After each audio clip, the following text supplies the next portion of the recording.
Good evening, ladies and gentlemen, and welcome back to No Name Gaming. My name is Alex Light here at Racing Lights Productions, your home for sim racing.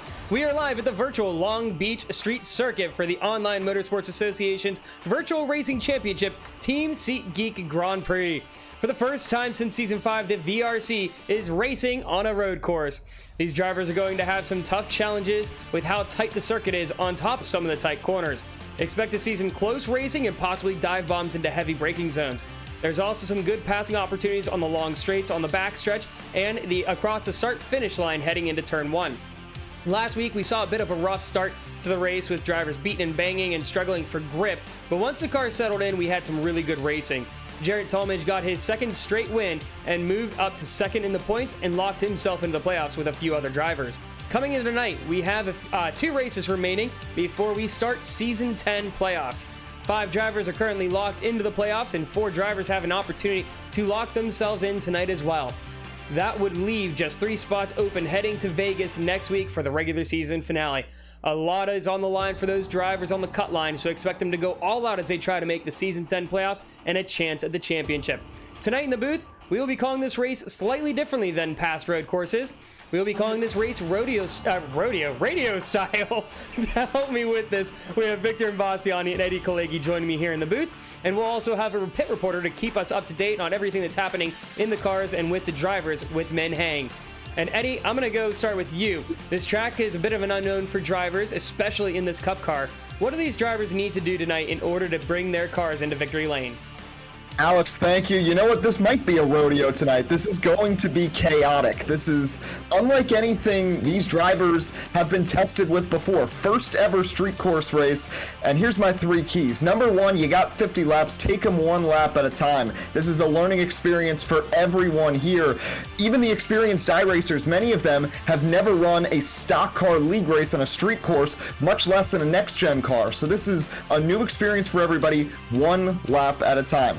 Number 2, unlike Chicago, the street course that NASCAR raced at this year, we were talking about this before the broadcast, there are many different passing zones. Don't force it in certain turns, like turn 2, turn 10. You might not be able to make those move. Use the high-speed straightaways to get runs, make passes. Know where you can realistically make an overtake and use that to your advantage. You see that fountain right there? Don't be trying to make a pass there. There are much, much better places to do it. And number 3, as I said, a challenge for the entire field. Minimize the mistakes. Don't let them pile up and fester. If you make one, regroup, forget about it, get back into a groove. Perfect example of this, Drew Jua did a 10-lap session before the race. He's like one of the best drivers here, maybe the best in the field. He went off the track twice in 10 laps. So everybody's going to be making mistakes, especially early in the race with a lot of cars packed together. Minimize those mistakes and don't let them build up one after another. Yeah, so that is your 3 keys to success here for the race from Eddie Kalegi. And over to you, Victor. Tonight is a big race for a couple drivers to be able to lock themselves into the playoffs, those being Jolene Sims, Isaac Shelley, Jonathan Amodio, and James Mendez. So taking a look here at the drivers' standings, what can we see from those drivers and maybe even some drivers who are on the outside looking in, like a Kyle England, Jared Newton? Well, you have Sim, Shelley, Amadio, and Mendez that can lock themselves in this week if they stay 50 points above the cut line. JT Sipes can clinch the wild card, if not tonight, a new winner from outside the top 12 can, and 18th and further are out of the playoff picture so far. Yeah, so lots on the line here for some of those drivers trying to lock themselves in tonight and not have to worry about making the playoffs next week at Vegas. You got a couple, though, right there on the cut line. You've got Tyler Glass. He's really come to form here lately, but we were talking at the beginning of the broadcast here, or before the broadcast. He's not a great road course driver. He doesn't like them. He ran, I believe he ran at Road America. Did not enjoy it, but he did the best he could out there. Watkins Glen, he did have a sub in, so something to just keep an eye out as we go throughout this race. Keep an eye on Tyler Glass. He's currently in 10th place. The other wild card slot right now, Ryan Miniker. If we do have another new race winner outside of the top 12, he might get bumped, as well as JT Sipes. When you take a look, Kyle England currently in tonight, Jared Newton also in the race tonight. Both of those looking for a really good result. And we've seen Jared Newton, he's taken a lot of really good strides lately whenever he gets out on track. Yeah, Jared Newton's been fast. He's been improving throughout the season. Had a tough ending at Indianapolis a few weeks ago, but then Homestead, New Hampshire, he's picking things up and it's proving it in the points, single digits away, and he's going to have a shot. Tyler Glass, Ryan Mineker, tonight could be a challenge for both of them. Neither of them great at road courses.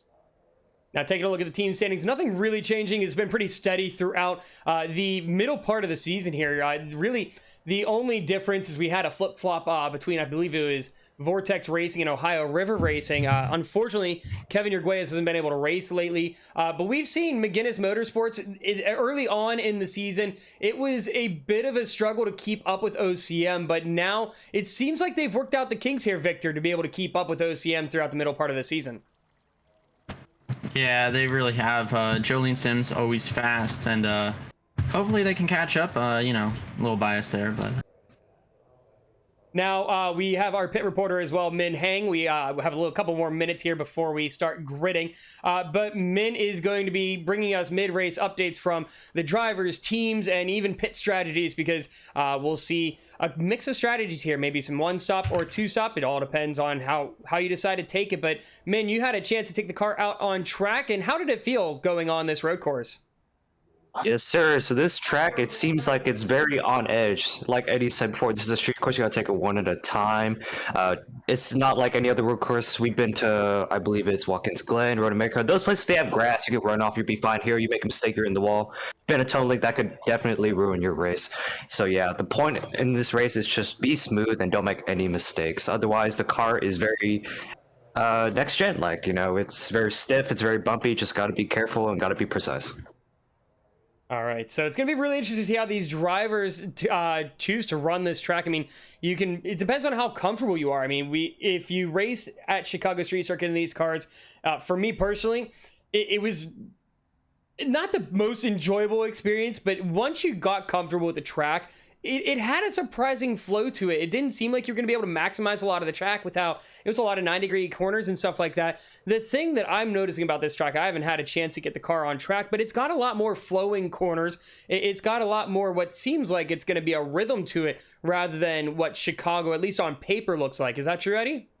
I think so. I think there's enough straightaways where you can really build up runs and build up consistency. It's a little wider, especially on the straightaways. I don't think it's going to be as technically challenging as Chicago. There is a technical section, of course, over by the fountain through 2 and 3, but in general, I think it's a bit different from Chicago. But you got to remember, too, of course, for those who aren't familiar with iRacing, you purchase these tracks track by track. A lot of these guys did not have this track before this week, so it's not like they've run other leagues where they've been running stock cars on this track. This is a completely new challenge for many of these drivers in the field, so they just really aren't accustomed to it just yet, and they'll be trying to figure it out. But as you see on the track map, after you get through turn 1, that's the real technical section. Go around the roundabout, couple of tight turns, and then you can really get into a groove on that back straightaway.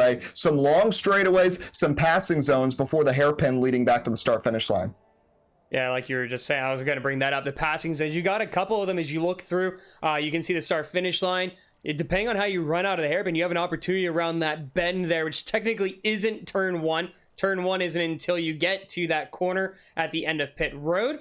Then you have that fountain section, which is a very technical lot. Lots of flowing corners, but you really have to be able to maneuver that throttle. And the one thing about these next-gen cars is you really have to know how to trail brake these cars. You try to brake real hard like it's a GT3 or a GT4. You're locking those tires up, and you're most likely going to meet the wall head on. It's a fine thing to have to drive in these next-gen cars, especially trying to get the rotation out of the car. One thing that a lot of drivers tend to do is they turn down the brake bias, and you turn down that brake bias, you put more brake in the rear, but then that makes you a lot more unstable because you don't have those fronts locking in and gripping into the track a lot more. So it's going to be interesting to see how things go, but it looks like we are all finished with qualifying, so we're going to get ready to go through our starting lineup here for tonight. And Victor, why don't you start us off with row 1?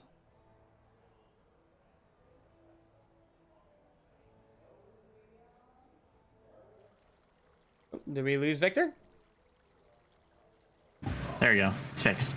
Okay. There he is. So Jolene Sims on pole. Next to him, next to her, Eric O'Connor. I'm having a bit of a stroke. Drew Jua, and then Isaac Shelley.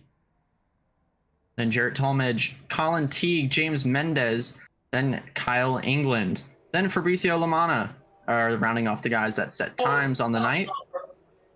Then it says Min We Hang. actually have Min Hang on the grid. He is not starting in 10th place. My apologies. Yeah. And then Bradley Qualls, Gatlin Downey, Will Reagan trying to make a good start here. Jonathan Amodio, Nick Vasquez, I believe, first start of the season. Then Jared Newton, Tim Moore, which is Luca Mazzilli tonight, Tyler Glass, and Ryan Miniker. So 18 cars taking the field tonight. It's going to be a really interesting race here. What is going to be the biggest thing is trying to survive turn 1, Eddie. And it's going to be a really tough fight here, getting into that really tight corner. It's not the most optimal situation to go down that long front stretch. They're going to go green out of the hairpin. So a lot of speed is going to build up as they go into turn 1. And are we going to see carnage as we go into turn 1? I think so. I think especially the back of the field, there's guys towards the back who, let's be honest, aren't really strong at road courses, and they're going to try to pick things up, but they might sort of overcompensate in a way at the start and maybe go a little too crazy here. So I absolutely think we could see some contact. All right, so cars are getting ready to roll. You see Jolene Sims on pole again, and she has been a really strong road course runner, but you can't ignore the guy in the driver in the car next to her, the 74 OCM machine, Eric O'Connor. And Victor, Eric won back-to-back road courses. He's looking to get his 3rd straight here tonight. Is that going to be a possibility? I mean, he ran away with Road America. He had a really good run at Watkins Glen, some good battling. What do we expect from Eric here tonight? Oh, I honestly, that's probably my pick for the win unless some chaotic stuff goes down. But Eric O'Connor is just so great on these road courses, known as an open wheel driver. That's why he was great at Indy, but I'd expect Eric O'Connor, you see him up front all night long. Yeah, and quickly on Eric too, I mean, we were waiting to see after Sebastian who would become the new star of the road courses with Kukulon's retirement. Might be him. He's won back-to-back. All right, so here we go, getting ready to go. Green flag racing. They come down the front stretch. Flag is out. Barney the Flagman waving to the green flag, and Jolene Sims gets the jump across the start-finish line as we get ready to head around the front stretch. Is she going to clear Eric O'Connor? It's going to be quite tight, but it looks like she's going to. But a big cluster behind as they go through turn 1 into turn 2. Jolene Sims, a great start. She drives through O'Connor's in second, side by side for third. Ike Shelley nosing ahead around the roundabout near the fountain for the first time. Field gets through mostly clean, but Jolene Sims firing ahead, getting through towards turn 5. Sims has it, O'Connor second, Shelley in third as they make their way down the track. Single file now, heading towards the right-hander. Into turn 6, the right-hander, strong right-hander, way on the brakes here. Jolene Sims pulling away, pulling the gap on Eric O'Connor. Further back in the field, though, down the straightaway, lots of spread out racing.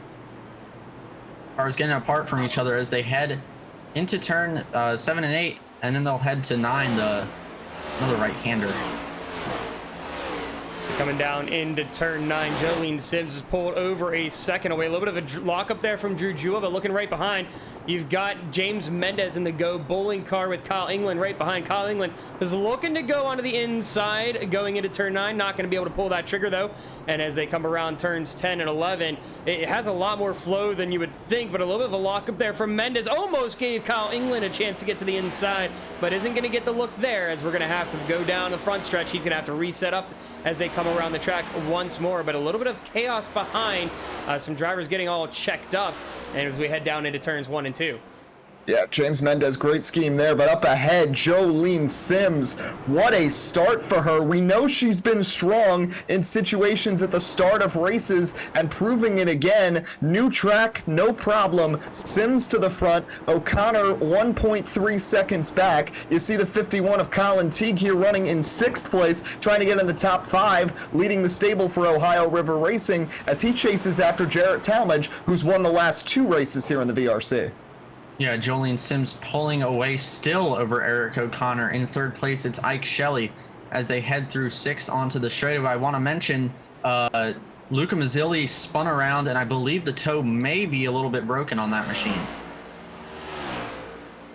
We'll have to go check out the 69 machine in a little bit, but taking a look, Colin Teague, one of those drivers, he's trying to fight for a playoff spot. He's on the outside looking in right now as he took a look on the inside of Jared Talmadge going down the backstretch, decided to back out of that. And he's got some really good speed right now. He's been a driver on the upswing as of late. Lots of top 10 finishes, has been in the top 5, top 10 at times for stage. So he's been doing a really good job. It's been great to see how he's developed over the season and just continue to grow. And even here, fighting against a driver who's got 2 back-to-back wins and is looking to even push for the points lead depending on how things play out tonight, because Tim Moore not here on track, but he's got a sub-driver. And Colin Teague and Jarrett Talmadge know each other quite well racing in these types of tracks. Both raced in the IFC, the OMA's F1 division, so street circuits, these two know each other pretty well. Colin Teague hits the bump there, you ride along with him as he chases behind Talmadge. A little bit of a low lane as they're going to fire off, heading down towards turns 5 and 6. He's going to have the run towards the left-hander. Can he try to make the pass? No, Talmadge the defensive line. Down through 6 into the back straightaway. Jolene Sims still away with the lead. Further back behind, Eric O'Connor trying to close in the gap. Ike Shelley still runs third, then Drew Jua in fourth. I believe the 25 Jared Newton also spun in the back of the field earlier on as we head into 9. They're going a little bit further back in the field. Speaking of Luca Mazzilli in the 69 and Ryan Miniker in the 48, teammates here battling out for what is 12th place. Not the best of starts here for Luca, but as you said, his car got spun around a little bit, had a little bit of trouble in the opening lap, but a good move down to the right side of Miniker, going to be able to clear the 48, moving up to 12th place and looking to now catch up to Vasquez, the new driver here for tonight in his initial race. But you can see just a little bit of a mix of things throughout the field, quite bunched up, and we actually have a battle going on for what is third place between Isaac Shelley and Drew Jua. Yeah, Ike Shelley and Drew Jua. Shelley has been strong these last few weeks. He's a good road course racer. Drew Jua, we know he's good everywhere. 3-time VRC champ. He's going to pull to the inside. He's going to have the run, and he'll make the overtake heading towards turn 5 and 6. Big move by Jua for third. And Min Heng has an update on someone who also had some trouble earlier in the race, Gatlin Downey. Yes, sir. Gatlin Downey sent it down into one of the turns, and he ended up locking up the tires and sent it into the tire barriers, picked up a little damage on the right front, had to come down. He took 4 tires and fuel. He also took a faster pair, so he is out right now, but not a great start for the 37. Yeah, definitely not a great start for him as Jolene Sims heads back to the front straightaway. Alex, back to you. Hey, you can see Eric O'Connor caught up a good bit, about a second and a half back there on the opening laps, but just very quickly caught up. And that's the one thing about him in road courses. He usually has a bit of a slow start, but then is able to chase down. And we saw this at Road America. Jolene Sims had a really good start, pulled away, and then it was a little bit of a cat and mouse game as we went throughout the initial part of the race, where Eric O'Connor just kind of sat back and waited for something to happen, and then was able to make a move on Jolene as they come through the fountain section, still about 3/4 of a second back. Yeah, but he is putting the pressure on, and he is certainly gaining on Sims, and he has distanced himself from Drew Jua as a spinner right in front of the top 2. A lapped car just went around. That's Jonathan Amodio, who's in playoff position, has had a tough start, and he goes around and is backwards as he'll try to get back going as O'Connor remains 0.8 of a second back of Sims.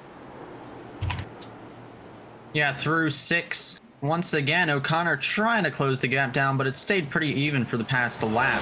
Jolene Sims trying to get away, and a pretty nice looking paint scheme there for the 6 machine. For the back, Will Reagan, and I believe is that Kyle England side by side.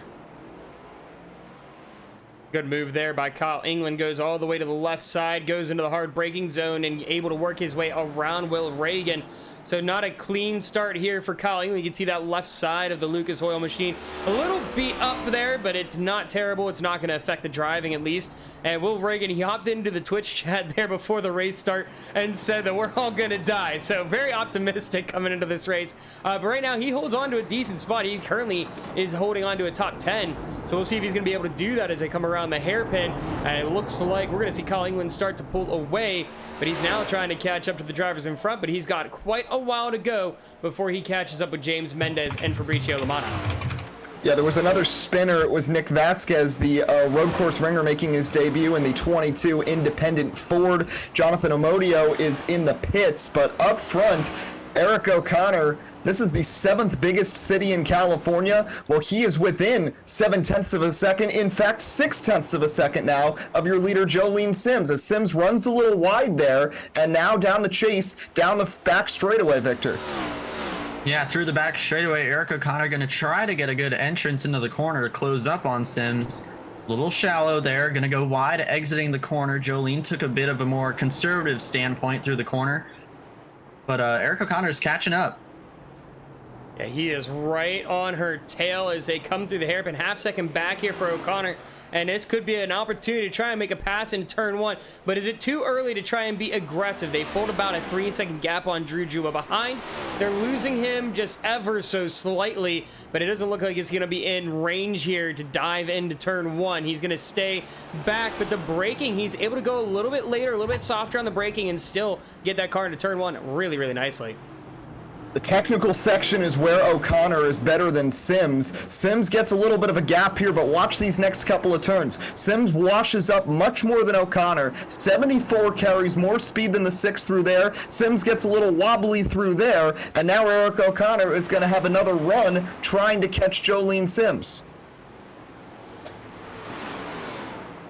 Through 5 and 6 they'll go.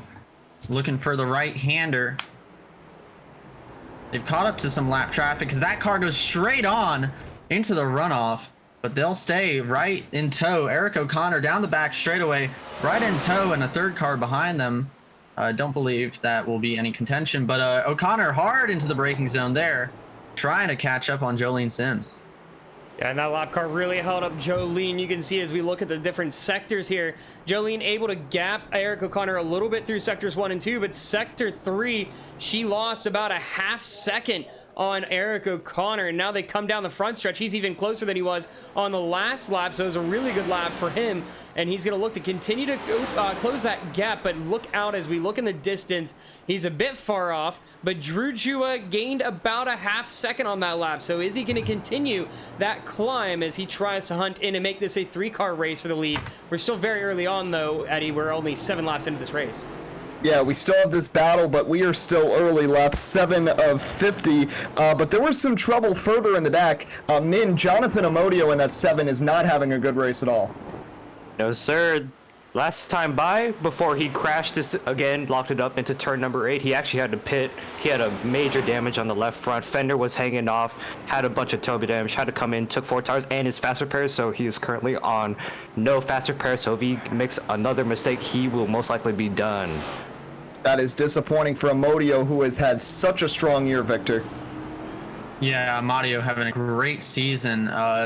Not really a driver we would normally talk about, but since we moved over to iRacing, he's done a really great job in the series. Feel really bad for him as he's having a rough night.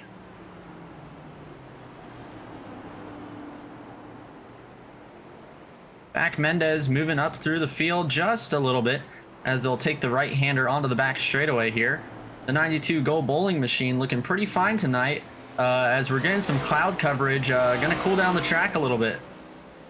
Yeah, you can see that he's trying to close in that gap. But speaking of closing in the gap, the lead battle for the lead getting really, really close. But Colin Teague been doing a really good job here, just slowly working his way up the field, looking to get into 6th place. But Mendez doing a really good job defending, and you taking a look back at the battle of the lead as they come through the fountain section. Jolene still holding on to about a half-second lead, just trying to hold on to as little gap as she can. And for me, this brings back memories of Road America, where we saw him kind of hang back a little bit, just kind of pushing Jolene just with his presence.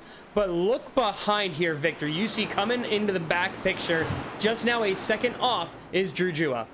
Yeah, Jua's been putting up some pretty nice laps. These two battling, or not really battling, but slowing each other down as they head through onto the back straightaway. Jua's really close there as they're going to catch some lap traffic soon. I see Tyler Glass in another car into the braking zone. Eric O'Connor trying to shove it in once again. He takes a much harder entrance than Jolene.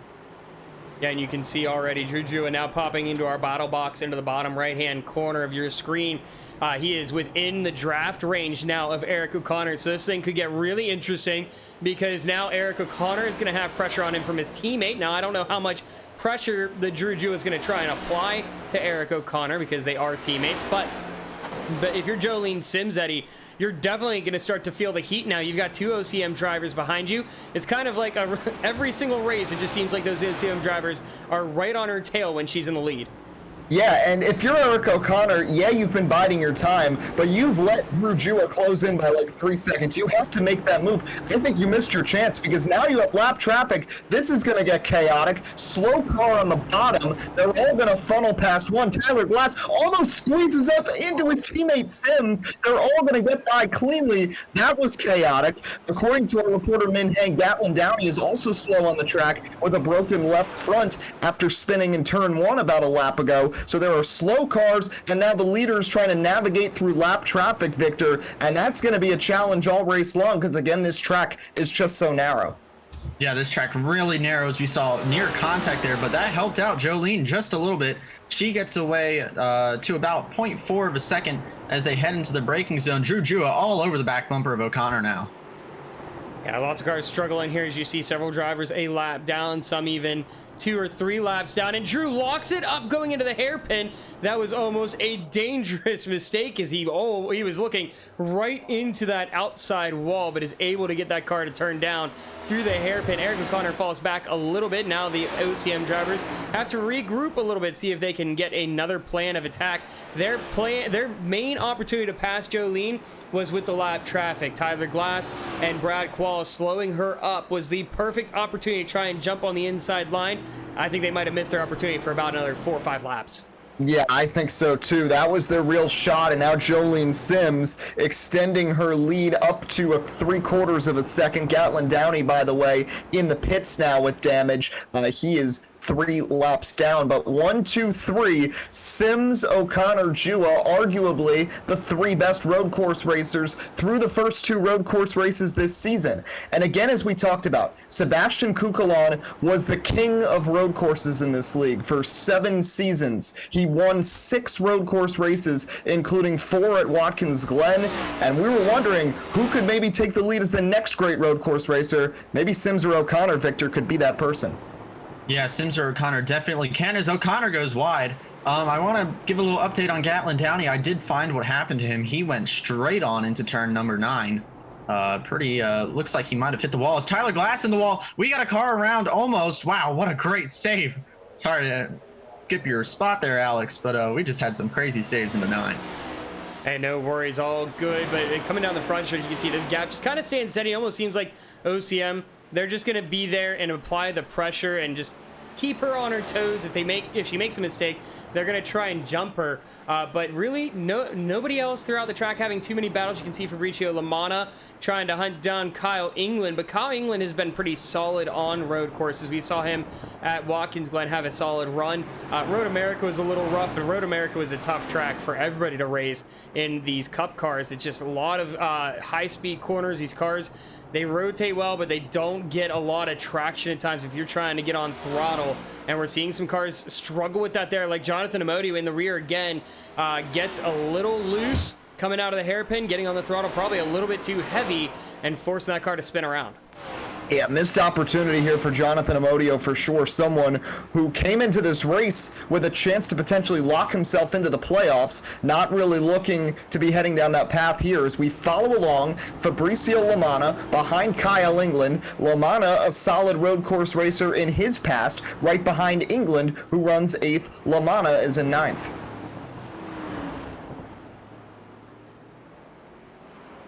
Yeah, Lamana trying to catch up to Kyle England. I've noticed the gap's gotten closer a little bit each lap, but Fabricio's fallen off just a little bit as he was the lap prior as they head into 8.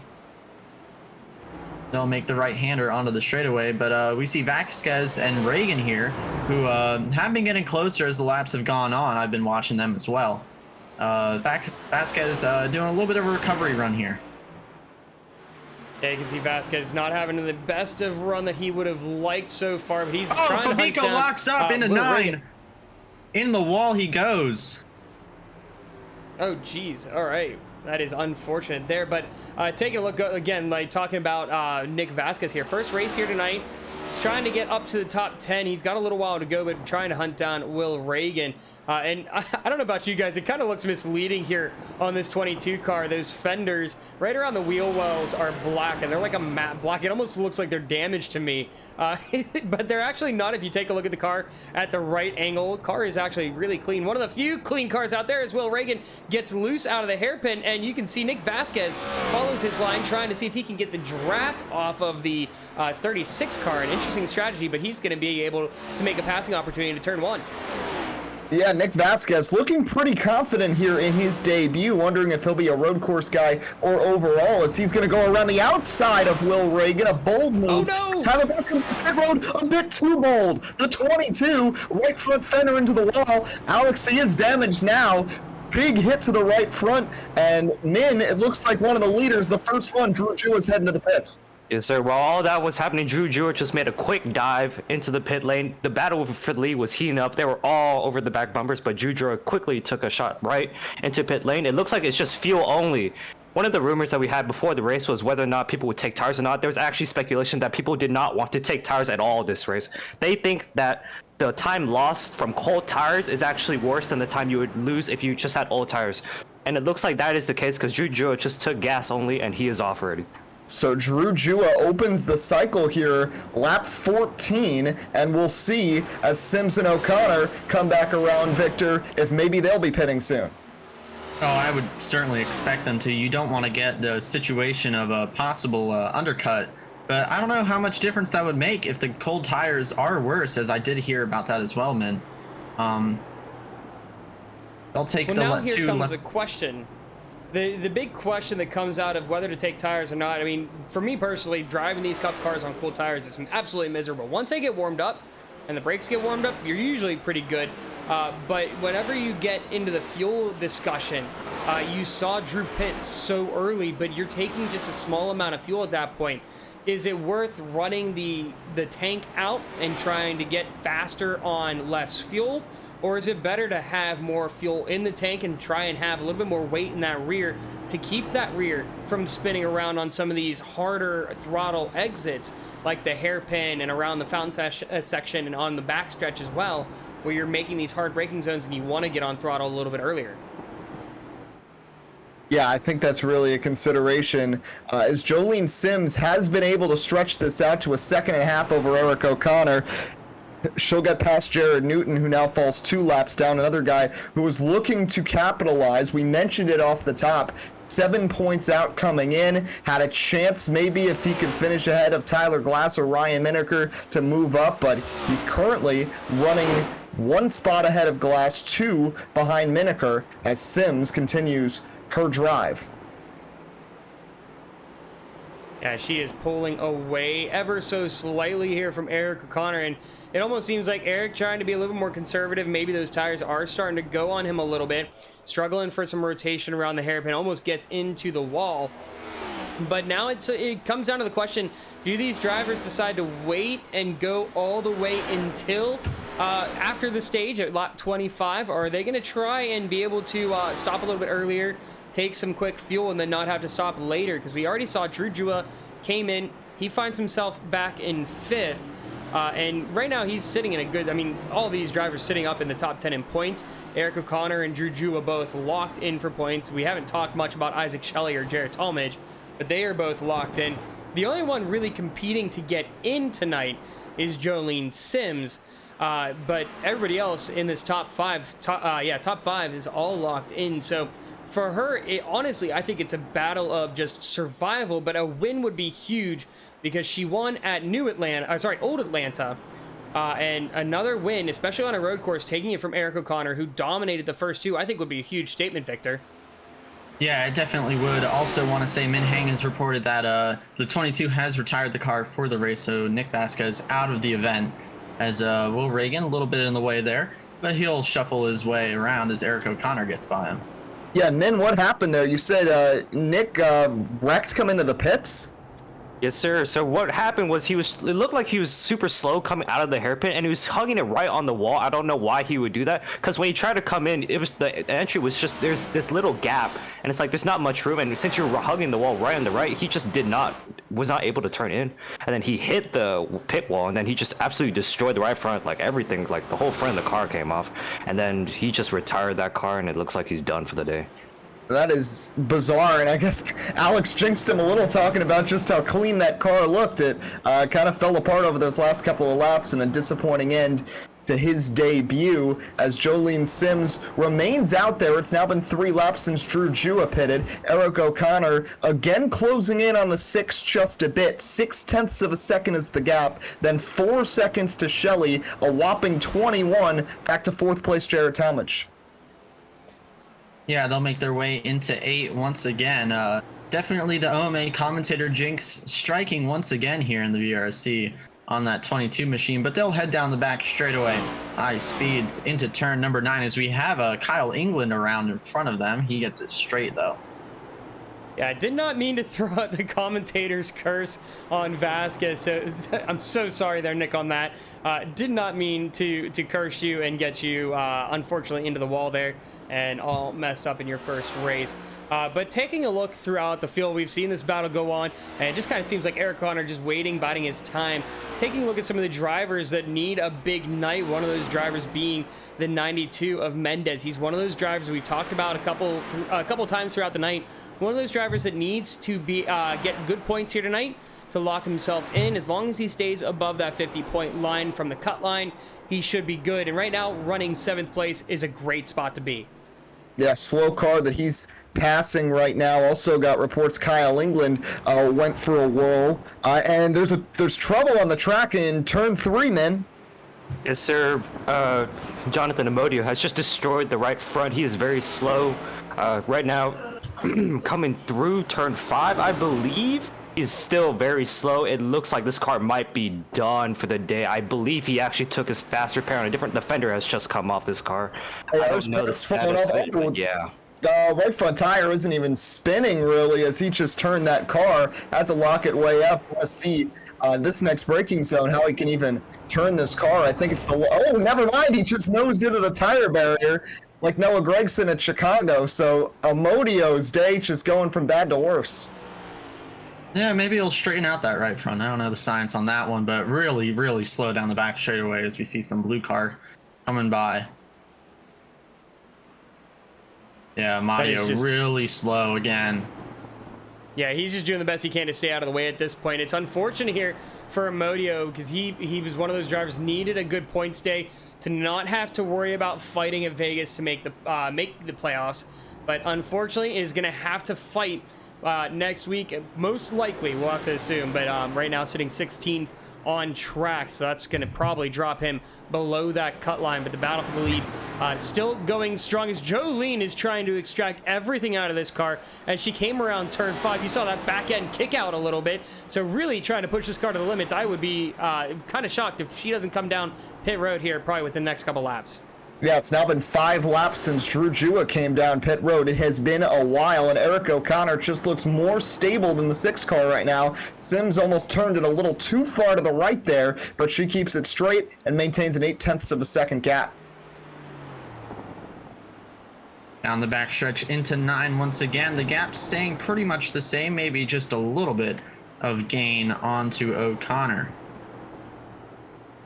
As they come around the front stretch, you can see where her strong suits are. She's strong in the faster corners, but the slow corners is where we see Eric really thrive. That hairpin, he always gains about a 10th or 2 coming through the hairpin. But looking throughout the track, some other drivers that need a good night to be able to lock themselves into the points. We've talked about Isaac Shelley a little bit, but Isaac Shelley is one of those drivers. He has been like quietly good. We've heard him talk in his interviews.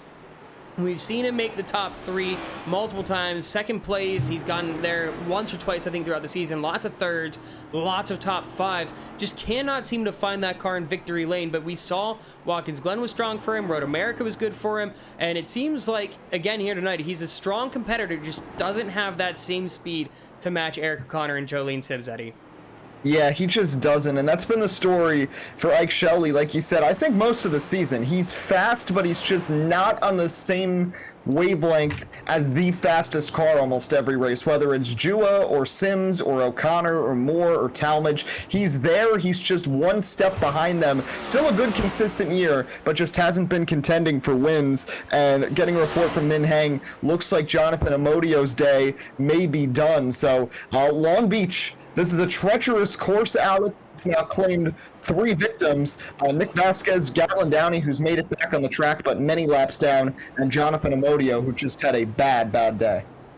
Yeah, it's really unfortunate for Amodio. He needed a good day, but next week we'll have to try and fight for his chance in the playoffs. But, I mean, it's unfortunate for Amodio. I mean, we've talked about him multiple times throughout tonight, but he had been having some really good races. He was competing in top 10s, sometimes even looking at top 5s. I think it was Indy or Vegas. Found himself up in the top 3 for a while. I think he led at Indianapolis, if I remember correctly. It's been a good July for him. Caught him up a lot in the points, found him in the playoffs, which I don't think he expected to find himself there, just with how he had been running throughout the season. So it's great to see him get on that upswing. But tonight just kind of is going to hurt a little bit, but it's also a tough track. This is not an easy track to run. These cars don't like these heavy braking zones as much. They don't like the 90-degree corners. And you can see it's a struggle for a lot of drivers now that we only have 8 drivers on the lead lap, Victor. Yeah, coming through 8 here, we see Ike Shelley get past the 69 of Luke Mazzilli, one of the lap cars. But not much going on around the racetrack as of right now, but the battle for the lead has tightened up through 9 into 10, Alex. Yeah, you can see as they come down through turn 9, that gap closed up a good bit. Eric O'Connor was going to look to the inside, thought about it, and almost makes contact with Jolene Sims there as they come through turn 11. And he's going to have to back off a good bit, going to try and make another opportunity as they go down the front stretch. He has done multiple opportunities to try and set things up, just doesn't seem to have a good look to try and make a move, which I think is a smart decision on his part, because you don't want to make a move that's going to end up taking both of you out. I mean, you would hate to take out a competitor, but it's just really hard in these cars. These angles that you have to take, most likely is going to take both of you out if you try to make any sort of contact. It's just funny, though, because I feel like the 74 is faster than the 6, and I just wonder how long he is going to wait on a potential mistake, because being right on the back bumper of the 6 can be dangerous, too, if a mistake is made, because you might just follow the 6 right through. But right now, keeping a solid gap, about 0.3 of a second, as they're going to head down through 6 into 7, and closing just slightly, but it's still the 6 of Jolene Sims ahead as O'Connor gets a little loose. Yeah, they both got loose there, heading out of 8 down into 9. They're going to try, Eric's going to try to send it in. A pretty big send there, much more than he has the last few laps. He gets a good run with it. Yeah, and to give you guys perspective, talking about how Eric O'Connor seems like he might be a little bit faster than Jolene. To give you guys an idea, last lap, the leaders ran a 1:24.3. You go back to Drew Jua, back in 5th place now, so he's fallen behind Jared Talmadge about 10 seconds now after that pit stop. He ran a 1:22.2, so he's a little bit faster. We'll see what he runs this time, but this last lap that these guys just ran as they came across the start-finish line, about a 1:23, so they're a little bit slower because they keep pushing each other, keep fighting each other, but one has to wonder, is it slowing them down over the course of this run? Is that why Drew stopped, so he could get clean air and just be able to run his lap times? I think that's probably it. I think Drew Jua was really spooked by what went on when Tyler Glass and they converged on Glass and Newton, and there was almost a big wreck. At this point for Drew Jua, I think he just wanted that gap, and when they pit, hopefully it'll cycle for him, because you see up ahead, he's got clean track right now. The 4 doesn't really have anybody in his way in front or behind him. So as I said, as one of the keys today, you can focus on running one lap at a time. Well, this is the perfect way. If you've got nobody in front of you, nobody behind you, you can almost treat it like practice or qualifying, not really think about the race itself, and just try to put up fast times, Alex. Yeah, you can see here, taking a look at this graphic here at the bottom of your screen, you can see the lap times here. He's been faster than Jolene Sims, very consistent lap times. That's just like you were talking, Eddie. You can see he varies about what, a half a tenth a second. So, or not half a tenth, sorry, half a second a lap. It's really not a lot of variation. And you can see over the course of the last 4 laps, he's getting ready to come across the line here soon. Jolene Sims is kind of all over the place, and that's because she's got Eric O'Connor pushing her. They've got lap traffic coming through, and it's not in the best of spots at times. Having all this room, Drew has a lot of area, a lot of space he can move, a lot of things he can do. He doesn't have to worry about traffic or somebody behind him. So that pit stop might have just been a strategy called a, hey, we need the clean air, we need to be able to move, and we're going to just go for it and just put ourselves a little bit further back, but we'll be able to work it up over time.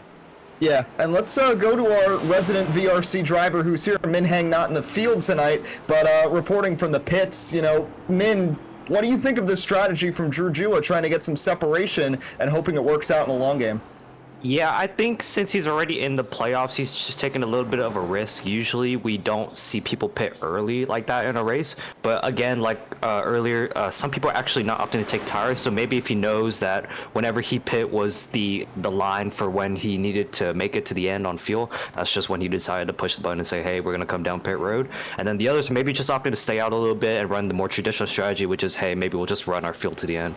And there's pros and cons to it. Drew, if he fueled all the way to the end, there's a good likelihood that he only has enough to the end. So God forbid there's a very unlikely caution, he may be in trouble, versus the rest who will pit later, they have the option to take a little extra fuel.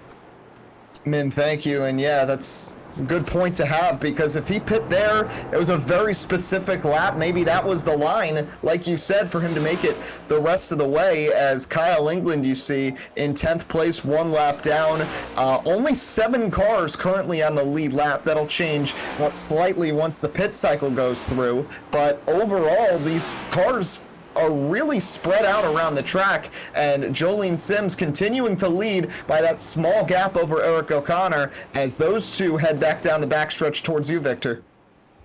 Yeah, heading down the back straightaway, the gap has closed over the last few laps. It went from 0.7 to 0.4 now. Eric O'Connor, I've been watching every lap, has been just trying. The lap traffic definitely helped it a lot as they head into 10 back towards you, Alex. Yeah, you see Tim Moore in chat popping in, unfortunately able to be with us on track, but he is here watching the race on the broadcast, saying that this is all Road America again, waiting for Jolene Sims to make a mistake. And you can see each and every lap, that hairpin gets closer and closer. I'm waiting for him to put the bumper to her coming around that hairpin, because he gets closer and closer to her each and every lap, and he's got a lot of opportunities. He could make a move. He's got that opportunity there around some of these corners. He brings it within about 2/10 heading into the braking zone, has an opportunity to pass, but he doesn't want to send it yet. It's not quite that time, even though we are at our stage break. Yeah, that is true. And one quick thing to bring up, too, that Tim just brought to my attention is at Road America, another aspect where Eric was able to capitalize was the fact that Jolene Sims burned a little too much gas and had to pit a lap before O'Connor did, and that was part of what made the difference. And Sims has had the tendency of having to pit earlier than others from burning too much gas, so maybe O'Connor able to save a little being back behind the 6 as well. Yeah, they'll head down the back straightaway. Definitely a thing I have noticed, Jolene, always one of the first to be on pit road. Usually an undercut strategy or some type of strategy there. But as you see O'Connor go a little bit wide once again, but it looks like that line really works out for him as we head back to you, Alex. Well, we are at lap 25. Is almost a little bit of contact. Again, it is just ever so close. He has such a good line in the 74 through that hairpin, but as we come across the line now, lap 26, we want to go through our mid-race break, give you a rundown of where everybody is on track right now. But hold on, before we do, Eric O'Connor peeking to the inside, decides it's not the prime opportunity to do it into turn 1. Was almost going to try and make the pass for first place, but Jolene Sims holds on to first, Eric O'Connor in second. We go back to Isaac Shelley, currently in third, but he has been closing that gap over the past couple laps. Then just down pit road, 4th place, Jarrett Talmadge. 5th place is Drew Jua. 6th place, James Mendez, and Colin Teague in 7th, looking to make a move to try and move up a spot. Then you have a lot of cars coming down pit road for their scheduled pit stop. Fabricio Lamana in 8th. Luca Mazzilli in 9th. Kyle England rounding out the top 10. Then you've got Will Reagan in 11th, Ryan Miniker in 12th, Brad Qualls in 13th, Tyler Glass in 14th, Jared Newton in 15th. Then you have Jonathan Amodio on pit road. Looks like he is probably done for the night in 16th. Gatlin Downey on track, still in 17th. And then Nick Vasquez decided to take it behind the pit wall in 18th. But we have a couple cars coming down pit road here just after the halfway point. But the question is, who's going to blink first as they come around turn 11? Eric O'Connor on the inside makes the move into the hairpin. Is it going to be enough, though? Jolene Sims going to have the run down the front stretch on the outside as she comes across the line. It looks like she's going to have the lead. Eric O'Connor still looking to lead his first lap, but is still there on the right-hand side as they come around the bend. Going into turn 1 is going to look to go to the left. Going to try and go deep on the brakes. Is going to go late on the brakes into turn 1. Is going to be able to make the move, but it's not going to clear as they head to you, Eddie. Heading down towards the fountain side by side, it's picked up. O'Connor around the outside. Sims sends it in through the curb. Through turn 3, O'Connor's in front. He blinks, but he's in front. He's going to clear the 6. Eric O'Connor, 27 laps of waiting, and finally the 74 makes the move for the lead. The lap car clears out of the way, heading down towards 5 and 6. The 74 in front of the 6 for the first time today, waited till the halfway point when the real pit window opened and makes the move and takes the lead away from Jolene Sims. Yeah, it's to 8 and down the back straightaway. Gonna have huge draft here. First time for Jolene behind a car heading into 9 here tonight. We'll see how she can make the corners. They have lap traffic ahead. We're gonna catch them in about a lap. That can mix things up even more. Heading back to you, Alex. Is she going to try and make a move into the hairpin? Looks to the right side of Eric O'Connor, looking to carry some speed through 9 and 10 as they come down into the hairpin. Is not going to have enough momentum, but look out. Oh, maybe she does as Eric O'Connor runs wide out of the hairpin. Is going to get to the right side. It's not going to be enough, though. She's going to have to fall back in line. As I was trying to say, though, look who's right in the rear view mirror.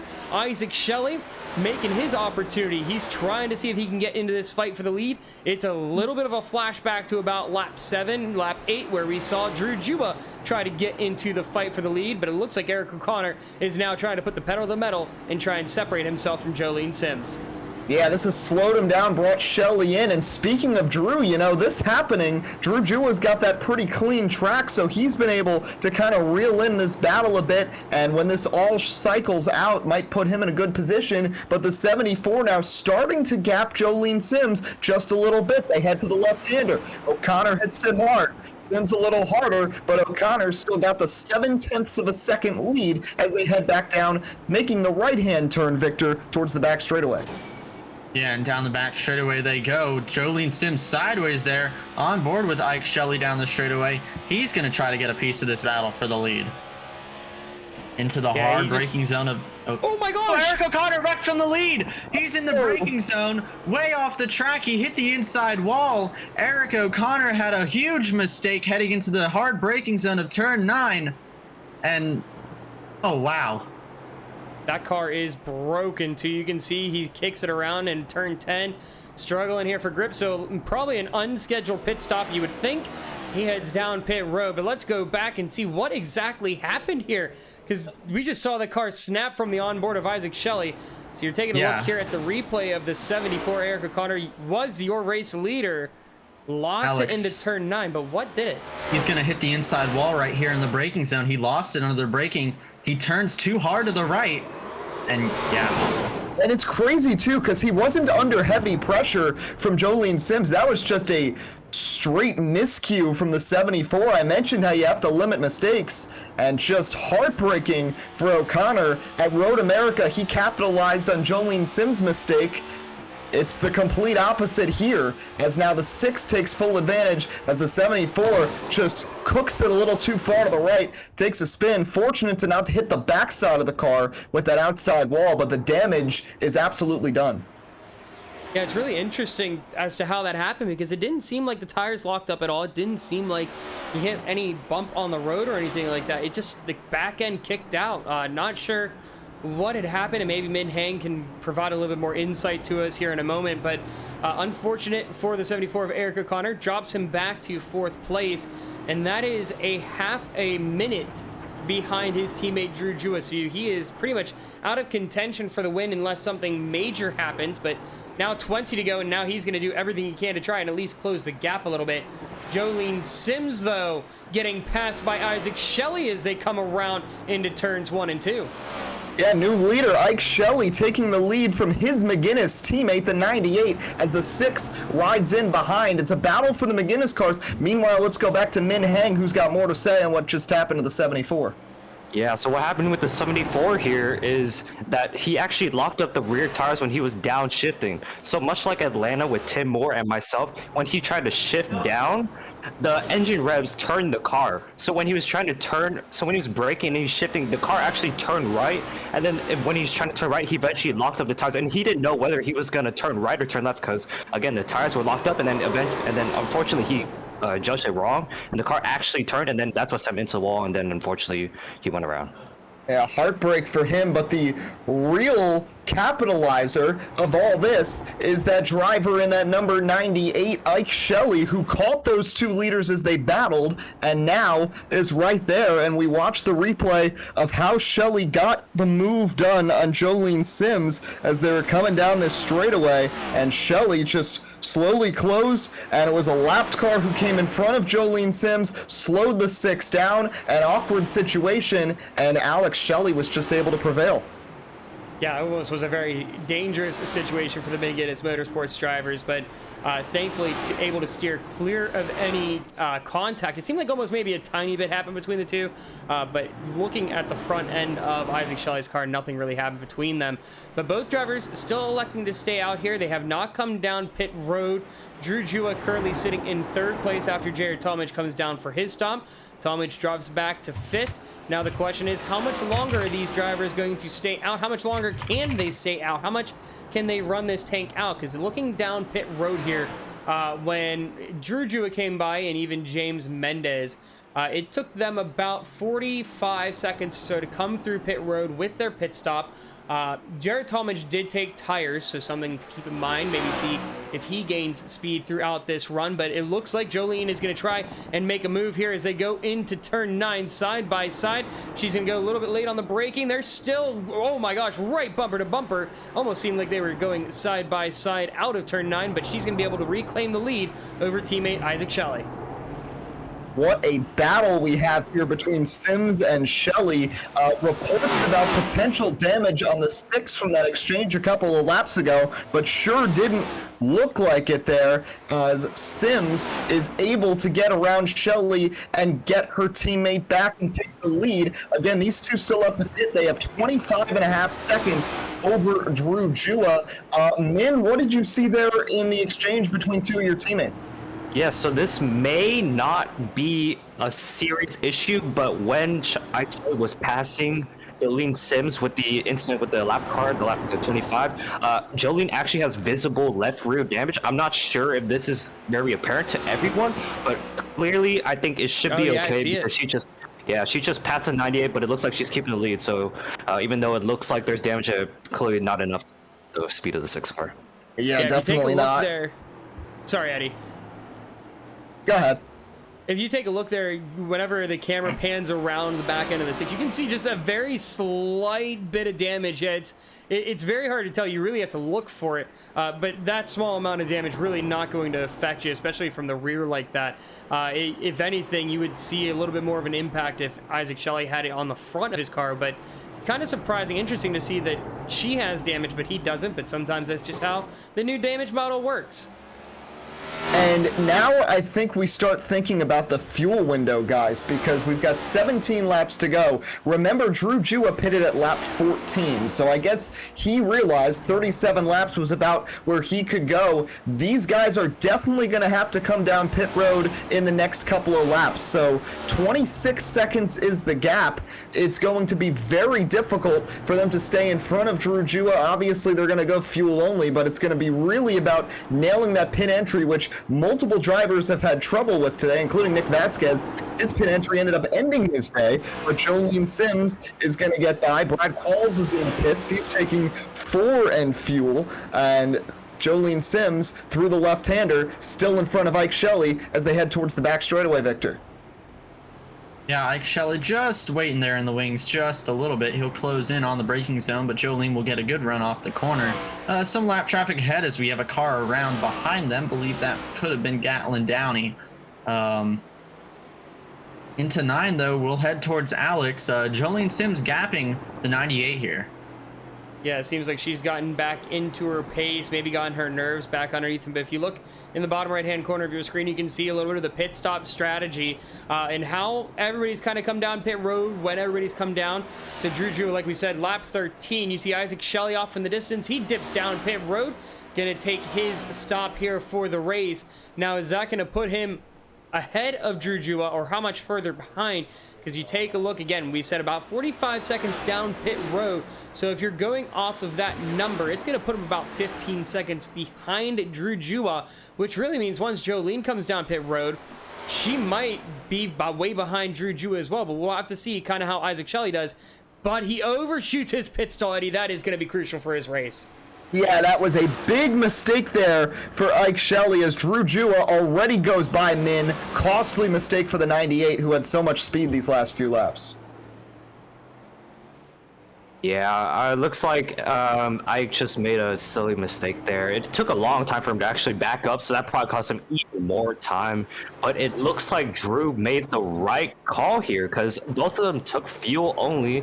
But Ike, even if he didn't make the mistake, he would have still ended up behind because Drew Jua has just cleared him by several turns. 17 seconds the gap between Drew Jua and Ike Shelley right now. So we'll see how this works out when Jolene Sims comes down pit road. But Alex, it looks like Drew Jua might have put himself in the catbird seat with this strategy. Yeah, he currently is in a prime opportunity. As we see Jolene Sims, she comes down pit road. So now you're watching the race for the lead. We'll see if Drew Jua is going to be able to make the pass over Jolene Sims the same way he did Isaac Shelley.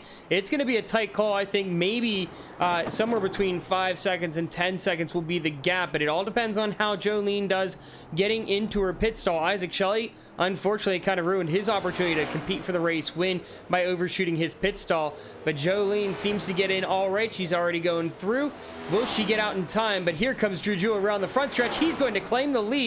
She's back out of her pit stall, but it's going to be a good bit behind the 4-car. Now, the key for Jolene Sims is to not have any other lapped cars in between her and Drew Jua. She does not, but it is a wide gap regardless. She's going to be well ahead of Shelley, easily into second place, but 12 seconds, going to be about 12 and a half when it's all said and done. Drew Jua's strategy to get free of the chaos, get away from the other cars, and pit early and take this race essentially backwards is paying off. And now, if he can negotiate through this lap traffic and run 15 clean laps, he may be en route, Victor, for his first road course win of the season. Yeah, Jua really played the strategy really super well here. As you see Jolene head through 7 into 8 down the back straightaway. She will go in just a moment, but Jua so far away, already through 9. Yeah, he is pulled away with this one, and the strategy was key in this race. We weren't sure how it was going to play out before he had come in. We thought maybe it was a little bit of a premature call, but so far it looks like it is the winning strategy, and it came down to the fact that he was able to get that clean air. If it weren't for having that clean air and not having to worry about the drivers fighting in front, this would have been a much closer race. I think had he been battling with them, we probably would have had maybe a 4, maybe even 5-car race if Jared Talmadge would be able to close that gap. But we see Isaac Shelley come down pit road for another time. So a second pit stop. I would assume this one is unscheduled. Yeah, interesting to see him pull in from 30. Had that issue coming into the pits. Min, do you have anything on this? No, it looks like there's no visible damage. I'm not too sure why he would come down pit road. We're gonna see right here. Is he gonna take any tires? No. Could be a penalty, maybe speeding. Yeah, that might be true. It looks like he's keyed up on the mic here. Let's see. Oh yeah, they gone for speeding. Yeah, he had to come in for a speeding penalty. This is gonna be costly for him. So a disaster for Ike Shelley, overshoots his pit box, then tries to overcompensate by speeding on pit road, and after it looked like at least a second place finish had potentially been handed to him, with Eric O'Connor crashing and Jolene Sims getting some damage. Now Shelley is going to fade to 5th place, so disappointing indeed for Shelley as Jua leads down the front straightaway. Alex, coming to 13 to go. Yeah, and he's actually going to go a lap down now as you see Drew Jewett come around the front stretch. And now it looks like Isaac Shelley is starting to get out of his pit box and head out of pit road, but that is very unfortunate for him. What was a very good run. He even had a couple opportunities to try and get the lead, but unfortunately that speeding on pit road just ruined his race. But again, he's in a very comfortable spot, sitting, I believe, 3rd place in points, if I'm not mistaken. So a 5th place here tonight, still going to keep him up there. But he's, again, like we've said, one of those drivers, him and Tim Moore, all season long, have been fighting tooth and nail to try and get onto victory lane. And they just can't seem to get their cars there. Nothing seems to go 100% their way on a race night. And how about Drew Jewett? Things have been going 100% his way. Golden in the Golden State here, coming to 12 laps to go, looking for his 5th win of the season, Victor. Yeah, through 9 he'll go. No battles really around the racetrack as we look back towards turn 6 from my view, but nothing really happening, and Drew Jewett is just really away as we're side by side here. Shelley's going to get out of the way into 9 as Jolene goes by. Yeah, so going through our top 5 here as we come around turns 10 and 11 with Jolene Sims. Drew Jewett, he's currently your race leader, looking for, I believe it's his 5th race win of the season if he holds on to this. Jolene Sims currently riding in 2nd, and even though he had that incident with the inside wall of turn 9, Eric O'Connor somehow has kept this car together to be able to get himself into 3rd place. So after making that big mistake and shunting the car, he's probably beat himself up a good bit on that, but is able to at least redeem it for a top 3 right now. Then Jared Talmadge in 4th, your last car lap down. And then we just saw Isaac Shelley go around teammate Jolene Sims. As she gets into the wall, Isaac Shelley rounds out the top 5.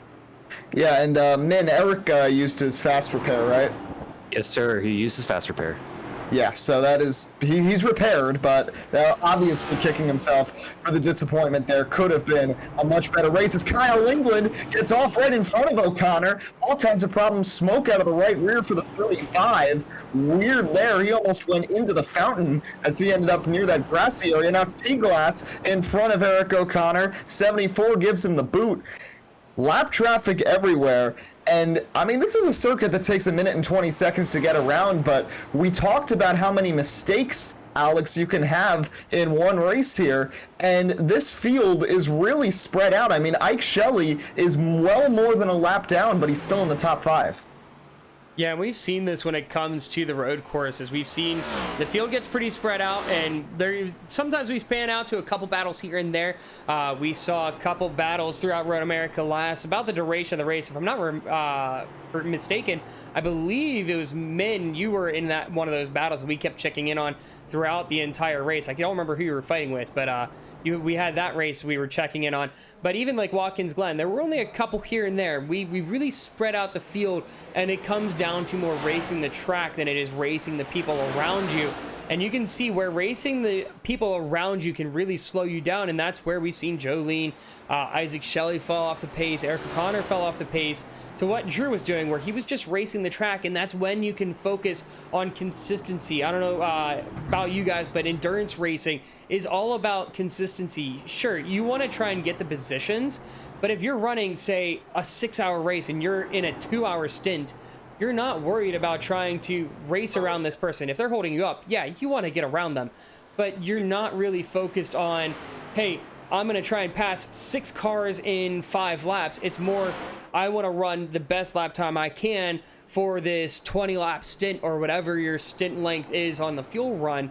And that's what we're seeing here. We saw Drew came in from his pit stop, saw it wasn't the prime opportunity to try and race, came in for the pit stop, and just put in consistent 122 lap times, and that's what closed that gap up and basically passed the leaders on pit road.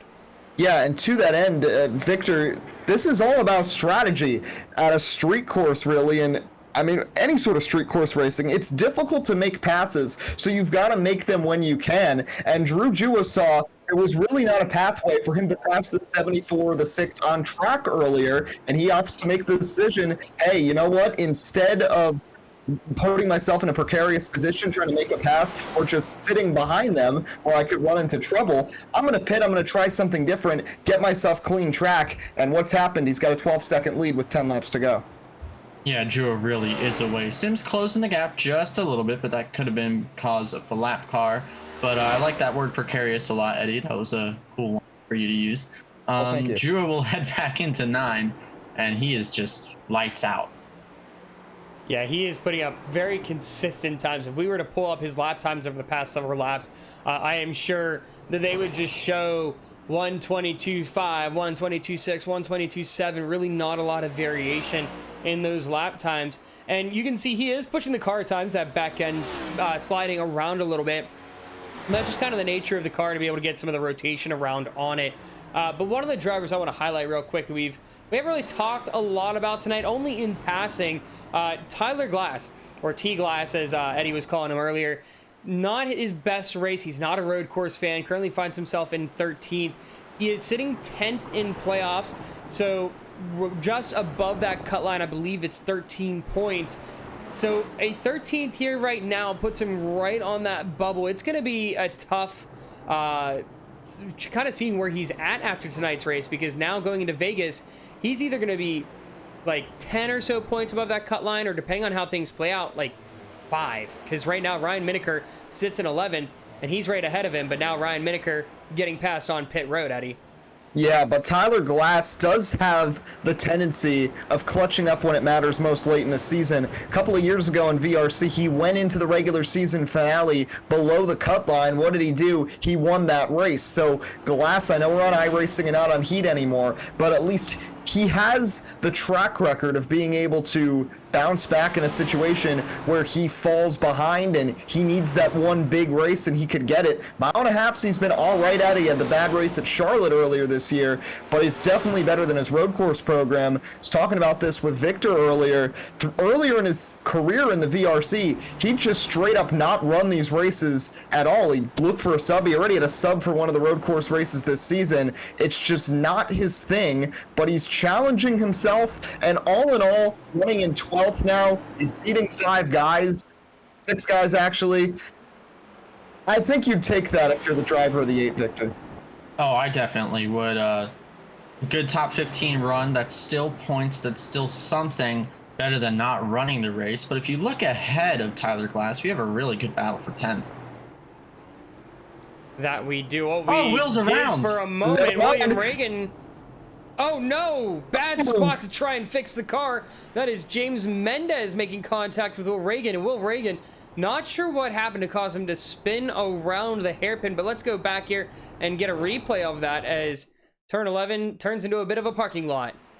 Yeah, that was our first little street course traffic jam in VRC history. So we see they come around through here, heading towards the hairpin. Reagan's in front of Kyle England, 36 in front of the 35, and England's on the outside, and he's going to come down. Reagan lost it on his own. No contact with the 35. England just finished him off, almost pulls in front of his teammate Tyler Glass, then stops, tries to pull up at the last second, collects James Mendez, who was having a great day, which is disappointing. Right along here with this 36 as they approach, and yeah, it's just a weird situation. Just too much throttle on the exit here. I mean, take a listen here on the exit of how he tries to push the car. No, the car just kind of lost it. Yeah, like you said, a little bit of help from Kyle England gets it the rest of the way around, and then kind of just blocks the track there, trying to get out back into the front stretch. So really unfortunate there for Will Reagan, who was having himself a solid little run. I mean, top 10. He came in not very optimistic about his chances in the race. He's been having some solid finishes as of late, just getting caught in some incidents here and there. And honestly, I think for what he's been able to do here tonight was really, really good up until we got a car incident. around in 9 crash. We got 2 around in 9. I don't know who it is, but they're blocking the track on the inside lane. Oh, that looks like James Mendez again. Back-to-back laps, Mendez, collateral damage in the Reagan incident. Now he gets torn up here, and this is bad for Mendez. Another one on the playoff bubble. Jonathan Amodio somehow still in this race. Looks like he was in that wreck as well. Yeah, big damage on the Mendez machine. I believe he overcooks it, and a very unhappy Mendez on the radio at Will Reagan. Yeah, so Mendez too hard, and then kind of hypocritically pulls it back into the track, right into the way of someone. Yeah, he pulled it That- right in front of Ryan There's Miniker. Ryan Miniker. And then he also got into a Modio, just bad timing. And it looks like because of a Modio, maybe broke that right front. It's hard to tell from this angle. We'll go back and watch it again here. And I want to see it from Ryan Miniker's perspective, because he came through. Nothing he really could do, because you saw the 92 pull out in front of him. So here they are coming down the backstretch. And you're going to see him lose it there. Oh, maybe this isn't it. He's already lost it there. Oh, maybe it is the wrong one. Sorry, my apologies. Try this one here. See if this is the right one. Yeah, this is it. So, no, it's not. Oh, never mind. We will not find the wreck. I guess it got kind of lost throughout the feed here. My apologies. But going back into the action. Now 6 to go. And it looks like he's just trying to wheel that car around as best he can. There was some contact there between the 92 and the 36 who aren't too happy with one another. My thing here is this. Will Reagan, he was in the hairpin. I mean, there was not much he could do. There's not much space to go. I'm very confused why Mendez backed out. He had a lot of time to make that move before Miniker was coming, or wait till the 48 and that little pack of cars went by. Chose to came out exactly when Miniker was coming, and that is very disappointing for the 48, as he right now currently still runs 13th. But Mendez, tough break for him, getting collected in the Reagan incident, and now these two seemingly can't get away from each other as they remain near each other. Mendez, though, a lap ahead of Reagan. Yeah, and Mendez very boisterous on the radio, upset at Will Reagan, and then the same situation happened to him. But we have Jolene Sims here, who pretty much the gap stayed the same between the top two, but inching up on this lap traffic that has been a bit chaotic throughout the race. Min Hang has an update on what just happened there with James Mendez. Min. Yeah, so I just want to point one thing out on James Mendez. It's important to remember that there are things outside of the racetrack that actually affect the point standings. So we have to go back to Indy when he went down on the open racetrack, crashed the field, which happened to include me, by the way. And then he ended up getting a points penalty. So he's already basically under probation, and he's already received a points penalty for what he did before. So given the instance on the racetrack, it may be possible that what just happened could result in a points penalty. So he may be in more trouble here, guys. Oh, that is a very good point, Min. Thank you for bringing that up. I totally forgot that he had received a points penalty. There were a couple drivers from Indianapolis, if you guys remember back to that end of the race, a little chaotic, kind of similar to Charlotte. And the league admins decided, hey, something needs to be done. So some probations, race suspension. You also had points penalties come out. So a lot of things came out of that race. And yeah, Mendez came away with that points penalty. So had he not had that, he could have been one of those drivers that needed just a decent finish and locks himself in. He's currently sitting 8th, and I think might still be able to lock himself in with the stage points and that 8th place finish. But he definitely could be higher up in the point standings. But there's just been a lot of drivers almost kind of like losing their focus here at the end of the race, Victor. Yeah, it's been pretty crazy. I'm sure if I was in the field, it would. I would be in the same case. But we see down the back straightaway, no cars really close to each other anymore after those incidents. I see 2 on the front stretch that are close to each other. But Jolene closing on Ryan Miniker, but Jua is just gone.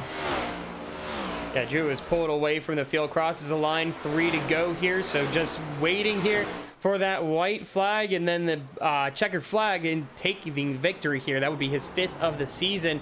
Oh no! Oh, he just locked it up. A huge mistake from Drew Jua. And does that break the car? He took a lot of damage. That was quite the lick in the tire barrier. The toe's broken. As he did his I think best the toe's Noah broken. Gregson impression. That is a major mistake. We talked about it. A 1-second lapse in judgment can truly be the difference here. And Drew Jua looking for his 42nd win as Tyler Glassnut pancakes the wall. But our focus is on the 4. We'll see if it drives any differently here. He's still got a 10-second gap to the lead. Very fortunate about that, but Drew Jua, a big-time mistake going into turn 1, and he's going to now have to labor through these last 2.5 laps. Yeah, I think that right front toe is broken. You can see the wheel turning to the right on the straightaway. But Jua, the fender damage definitely coming into effect as Jolene Sims is closing up as Drew goes through these corners. And you can see struggling through these left-handers, having to really maneuver that car around. They're not going to turn too poorly in the right hand, but the left-handers are really going to kill Drew. But Jolene now 10 seconds away.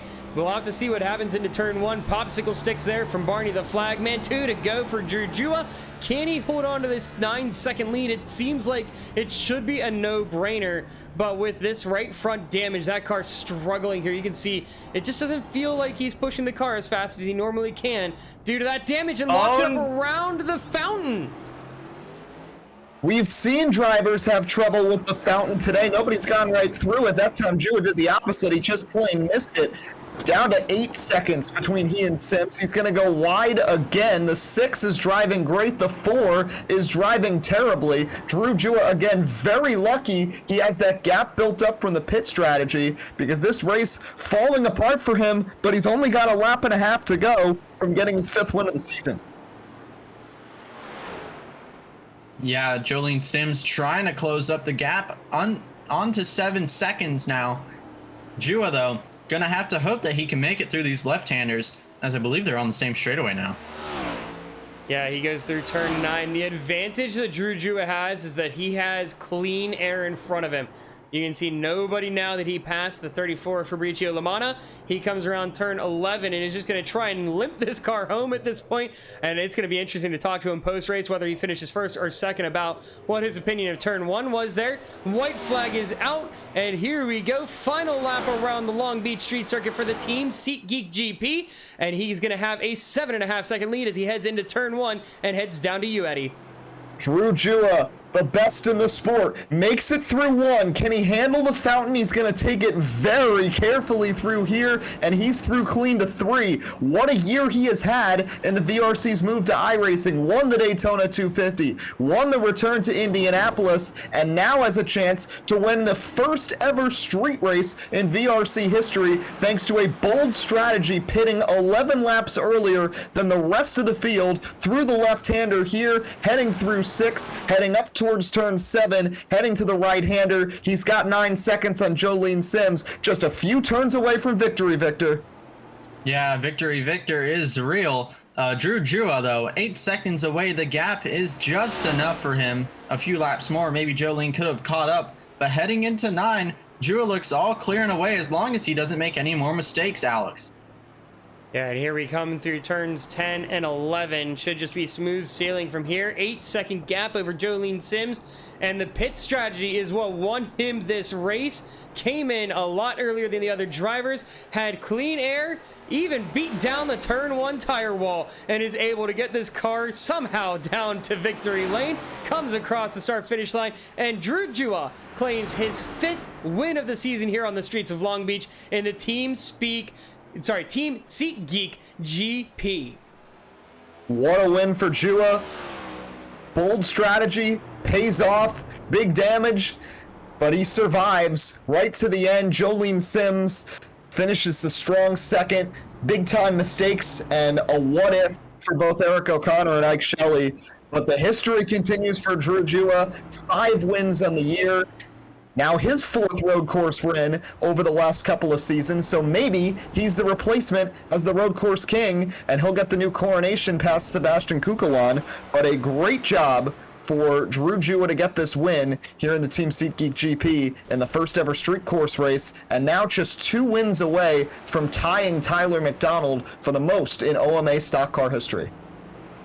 Yeah, he has had himself quite a run this season, and if it weren't for missed races, he would find himself in the points lead. He's missed quite a few races this season, but 5 wins is definitely a phenomenal thing to be able to be proud of throughout this season. We're just waiting for the final few cars to come across the line for our final result, our unofficial results here for the race. But man, it was just a great run for him, and it's going to be exciting to talk to him in the booth. But we should be able to get some of these drivers here in just a few moments. We'll probably start with Eric O'Connor, but we'll see who gets up into the waiting room first. And actually, it looks like we've got Drew Jua. So why don't we start with... actually, you know what? Never mind. I lied. We're going to start with Eric O'Connor. We're going to go ahead and pull him up into the booth. And so we've got the 74 Your third place finisher here tonight, we've got Eric O'Connor. And Eric, that was a great race for you up until right before you had your pit stop. Take us through what happened there in that 74 car going into turn 9. Just complete lapse of judgment. Just absolute failure on my part. I was trying to look and see where the gap was to Drew. And I saw that and I was back and focused in time, but I was just a little bit off focused where I thought I missed my braking zone. My braking mark. I don't know if I actually did or not, but I thought I did for sure. I thought I was way too deep and tried to just lock it down. I don't know why I didn't just try to lock it down and go to the runoff like a smart person would, but yeah, so that sucked. But I mean, I threw the race by letting Drew get that undercut on lap 13. I should have been thinking of that all along. That the race was lost right then and there, 100%. It didn't help that I botched qualifying as well. I mean, it was still a great race for you. Maybe not the race you would have hoped, but a third place finish nonetheless. Going into Vegas next week, even tonight, you didn't have to worry about playoffs. You were locked in, ready to go. But taking a look now throughout the rest of the season, I mean, things are going to be really interesting. You currently find yourself in the top 5 in points. Might be able to climb a little bit further here before we get playoffs started. But taking a look throughout the schedule, any races that you have circled that you're kind of hoping to take a victory to try and get yourself up there for the championship, perhaps? Well, I would like to say yes, but the truth be told, back before Road America, I told Timmy, who co-owner and good friend of mine at OCM, I told him that, hey, look, I'm gonna do Road America, I'm gonna do Indy. I might do New Hampshire and I might do Homestead, probably not. But after Long Beach, I'm done. And it's nothing at all against the league at all. Nothing at all against the league. This is just not a car that I am just having fun with, and I'm really key on I want to have fun. And from a driving standpoint, for me, has not been fun. Even it sounds kind of weird because I've been running well, but running well isn't what's important to me. Having fun driving the car is, and that's just not been there. No, I totally understand that, man. I've heard a lot of drivers really struggle with this car, trying to enjoy it. It's hard to drive, and it just doesn't drive the way you want it to, things like that. So it's a shame to hear. It's been a blast to see you on track. You have had a phenomenal run. So if this is your last race, we hate to see you go, especially in the fashion that you had this race go for you. But it's been a blast to have you out on track and be able to see you race in that 74 machine. So before you head on out, anything you would like to say? Anybody you would like to thank?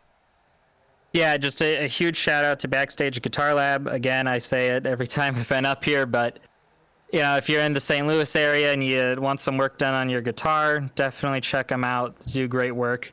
And just a big shout out to you, Alex, for stepping up and doing the broadcast each week. I mean, it's been a huge part of this league, and it's been really appreciated from everybody that's involved with this league. Oh, thanks so much, Eric. It's been a pleasure bringing it to you guys. So thank you again for joining us here in the booth, and congratulations on your third place finish tonight. Thank you. So we're going to send it on over to Victor Imbasiani, who is going to be talking to our second place finisher here tonight, driver of the 6 car, Jolene Sims. All right, Jolene, you did pretty much everything perfect. You really didn't do anything wrong all night long, but just out-strategized by one of the best, Drew Jua. How do you feel after a great top 3 run? Oh yeah, it feels awesome, dude. Man, I've never felt more exhausted, more broken after a race. My leg is so cramped. Both of my legs, my hands are just so much physicality there and mentally there. First 35 laps, I couldn't even get a good run, or just a clean lap in, because Eric was right on my bumper the whole time. He was faster than me, but I knew I had to keep position ahead of him, and I'm it's really easy to make me nervous in these road course races, but I was able to hold on, battle for the lead, past one car, but Drew pitting early there really helped him in the strategy. Yeah, it really did help him a lot. But looking on to the next week, how do you feel about the playoff picture? Because it looks like you're pretty much right in there. Yep. pretty confident what we got for next race is the last race of the playoffs, and then the playoffs, we're good at all of those tracks. I'm realizing this week, Michigan is my best track ever. I won 4 Michigan official races in a row this week, so I'm really excited for that one. But Las Vegas, last time I raced there in the next gens, is pretty much, it wasn't flat out, but it was a pretty high speed on throttle track, so be interested. It's going to be a big track position race. Yeah, excited to see how you'll do for the rest of the season. But anyone you want to thank for tonight's second place run? Just like to thank all you guys for broadcasting. I didn't realize how many people are in the booth, but can't wait to watch back on that. I said this to Drew while we were in the waiting room. Every time you keyed up the radio in those last 15 laps, I was in second. I was like, every time you keyed up the radio, I was like, did he wreck? Did he wreck? Can I get by him? But he's too consistent. But happy to be here. Happy to be able to get second, get another podium, get another top 3, 2 in a row. Let's continue that momentum into Las Vegas. Yeah, Jolene Sims, your second place finisher, as we'll head on to Eddie Kalegi with Drew Jua. All right, we are here now with the race winner, 5th win of the VRC season, 42nd career OMA stock car win, 38th in VRC competition, and most importantly, the winner of the first street race in VRC history, driver in the number 4 for OCM Racing, Drew Jua. Drew, congrats on the win. First question, how hurt was the car after you hit the wall with 3 to go?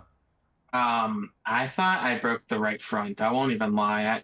I haven't had the chance to look back at it. I'm going to now. I don't even know what happened. It was like I ran it normally, and I just kind of lost, it felt, I don't even know, I lost judgment or something, and I just missed. I'm looking back at it now. I kind of just locked up at the end, turned in a little late, and hit the right front, but it was pointed to the right a little bit. But we were fine, and we had big enough lead where I could literally just back off and not make another mistake. I mean, I went a little deep in the fountain section, but I had built up such a huge lead with that strategy call. I mean, I can't believe it paid out that much. I knew once I caught Jolene and Eric that I had to pit to gain the lead, because Eric was a little faster than Jolene and really couldn't get around her. So I made the executive decision for myself, and I lost a chance at that bonus, but in the end we pulled away so much, and I was flying. I didn't know how this race would go beforehand with how practice had been, but to only hit the wall once pretty bad in 50 laps is good, and we'll take it. So you mentioned the strategy. Walk us through that, because you pitted early, you had enough fuel to make it to the end. It was different than everybody else. Your teammates basically split the race. We saw the Fords run long. So what went through your mind? Was it about getting clean track and just being able to put down the fastest laps possible after that?